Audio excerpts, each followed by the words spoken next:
You've mentioned a couple of phrases so far. I just want to, because they were on my list anyway, I'd like to dive into them. And this idea of anxiety and depression, you've mentioned a couple of times.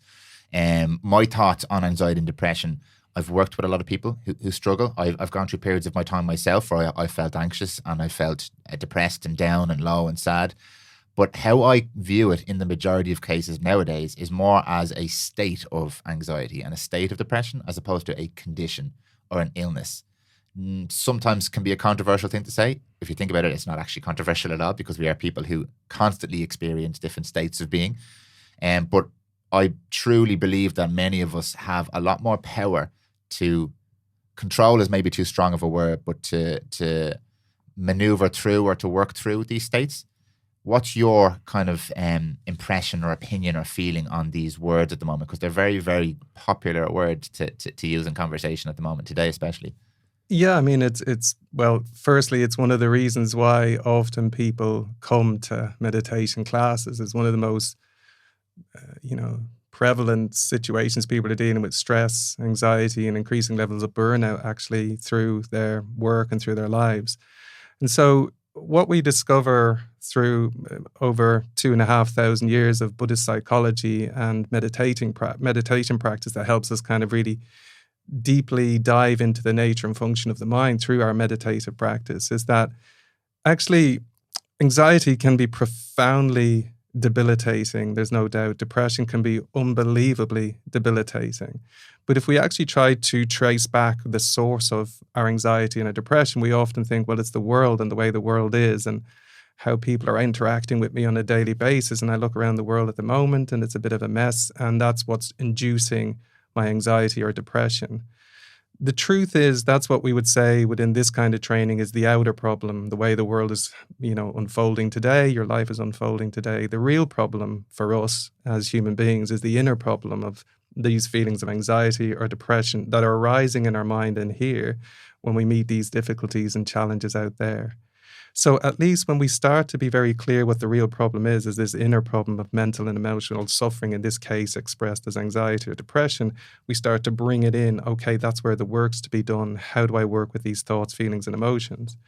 And then we look a little bit more deeply in meditation. Okay, so I'm suffering from anxiety, basically thinking I can't be happy unless this goes well today or that goes well today. And we're grasping very tightly at that belief.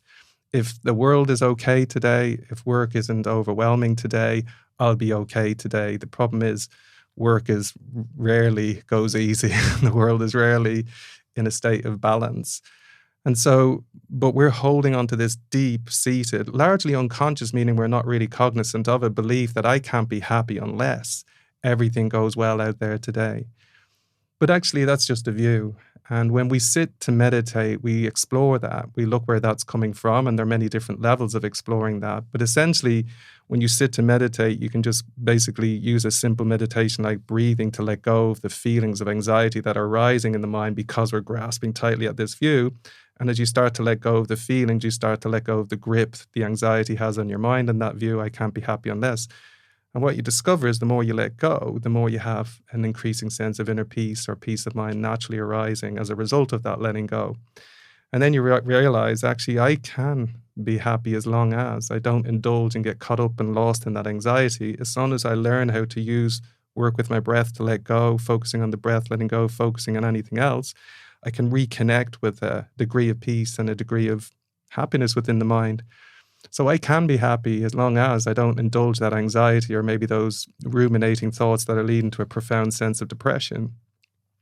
But this is like a process over a period of time. And then what happens in meditation is meditation is very much about developing wisdom and insight into what's true about yourself, what's true about others, and what's true about life. And so let's say in this context, I can't be happy unless this world goes the way I want it today or my work goes the way I want it today.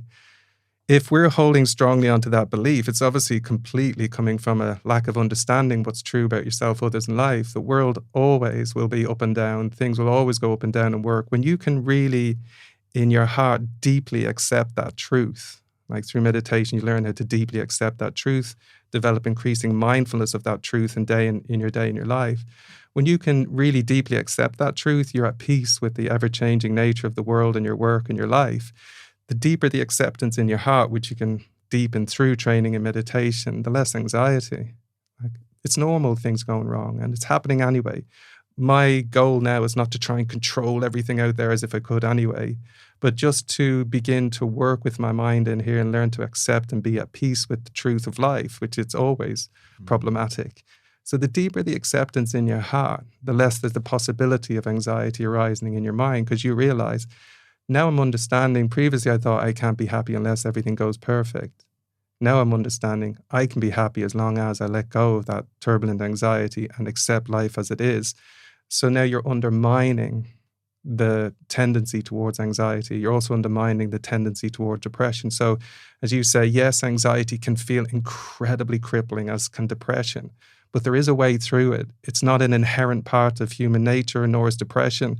It's just habits of mind that generate these disturbing thoughts, feelings, emotions, and then we get stuck in them, overly identified with them, but that's another talk.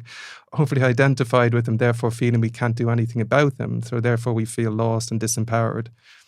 But I suppose what I'm saying, Dan, is that's not a theory. That's just the experience of someone who meditates and works through their stuff on a daily basis. Meditation is the most profoundly healing and transformative practice you can engage in on a daily basis that has huge consequences for how you live your day and your life.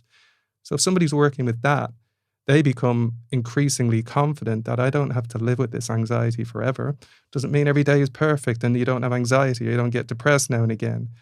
But you're beginning to reduce the power of the tendencies within the mind that give rise to that strong anxiety or depression.